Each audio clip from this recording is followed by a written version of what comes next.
सीधा रुख करते हैं एक और महत्वपूर्ण खबर का। दरअसल जिन विधायकों की विचारधारा, मानसिकता बीजेपी से मेल नहीं खाती है, अब उनका पसंदीदा जगहों पर बने रहना, टिके रहना मुश्किल हो सकता है।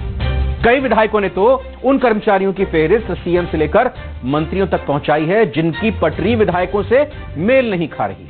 ये एक्सक्लूसिव रिपोर्ट आप देखिए। नक्सलवादी का विचारधारा रखते हैं, धर्मों को नहीं मानते हैं, ऐसे लोगों को हम दिखाएंगे, इधर उधर करेंगे। मंत्रियों से कह रहे हैं कि भाई हमारा काम नहीं हो रहा है तो आप कम से कम उनको बदलें। विधायकों और नेताओं के बयानों से इतना तो साफ है कि सरकार विरोधी या फिर सरकार से मेल ना खाने वाली विचारधारा रखने वाले कर्मचारियों को अब अपनी मानसिकता बदलनी होगी।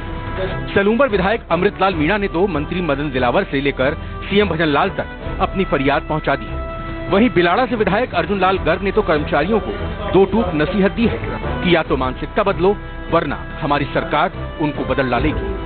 कल सीएम साहब और हमारी बात हुए 15 मिनट।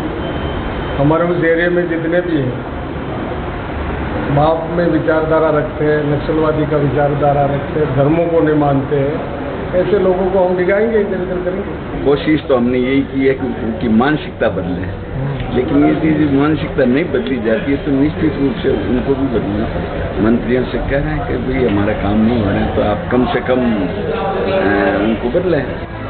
बीजेपी विधायक सचिवालय से लेकर मंत्रियों तक फरियाद लगा चुके हैं। कई बार फरियाद को सीधे सामने रखा गया है तो कई बार मेल किया गया है। जानकारों की माने तो उन कर्मचारियों की मांग की जा रही है जिनका ट्रांसफर कांग्रेस के राज में कर दिया गया था। शिक्षा विभाग में भी ऐसे व्यक्ति लगे और जहां भी स्कूलें खाली है उनके लिए ज्यादा मंत्री जी से लगाकर मुख्यमंत्री जी से ये मांग कर रहे हैं कि कई वर्षों से 5 साल से स्कूलें जो खाली पड़ी है, प्रतिशत के हिसाब से पूरे राजस्थान में शिक्षा विभाग का जो सिस्टम है उसको सुधार कर मंत्री जी से निवेदन किया है कि जहां जैसे 19-20% की कमी है तो पूरे राजस्थान में कमी रहनी चाहिए।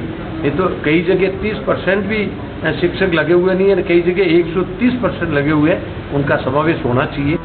राजस्थान में करीब 8.5 लाख कर्मचारी हैं। इनमें से अकेले शिक्षा विभाग में ही 3.5 लाख से ज्यादा शिक्षक हैं। फिलहाल शिक्षा विभाग में तो तबादलों की कहीं सुगबुगाहट तक दिखाई नहीं दे रही। नया सत्र शुरू हो रहा है, ऐसे में शिक्षा मंत्री मदन दिलावर कहीं भी तबादलों को लेकर हड़बड़ी नहीं दिखाते।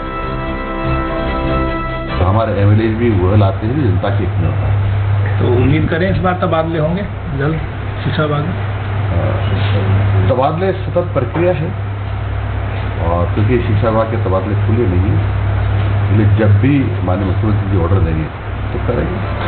बहरहाल तबादलों की चिंता कर्मचारियों को बेचैन किए जा रही है तो विधायकों को परेशान। विधानसभा का बजट सत्र सामने है, ऐसे में सरकार कितने विधायकों की मांगे पूरी कर पाएगी ये तो देखना बाकी है, मगर तबादले नहीं हुए तो फिर यकीन मानिएगा कि सरकार विरोधी लहर भी पनप सकती है। कैमरा पर्सन मान सिंह के साथ बाबूलाल धायल, न्यूज़ 18 जयपुर।